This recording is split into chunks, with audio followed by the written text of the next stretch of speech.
नमस्कार. आर न्यूजच्या मंगळवार दिनांक 2 एप्रिलच्या बातमीपत्रात आपले मनपूर्वक स्वागत.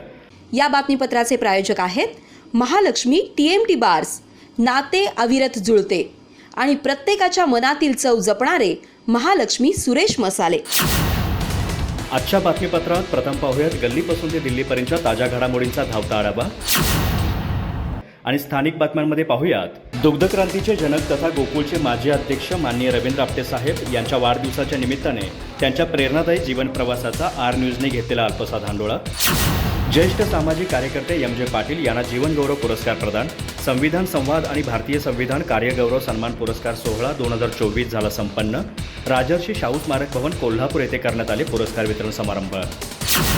आजरा अर्बन बँकेची वाटचाल शेड्यूल दर्जाकडे.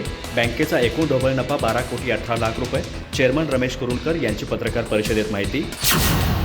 महामार्ग बांधणी दरम्यान अडथळा ठरते अवजड वाहनांचे पार्किंग. आजरा अन्याय निवारण समितीचे पार्किंगबाबत निवेदन. अडथळा दूर करण्यासाठी वाहने हलवण्याचे आवाहन.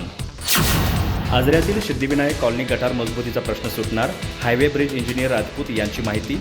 आजरा अन्याय निवारणचा पुढाकार ठरला फलदायी. राष्ट्रीय योगा सिल्वर पदक विजेत्या सानिया आणि नुपूरच्या प्रात्यक्षिकांनी सर्वच भारावले. तमनाकवाडामधील योगा शिबिराची झाली सांगता.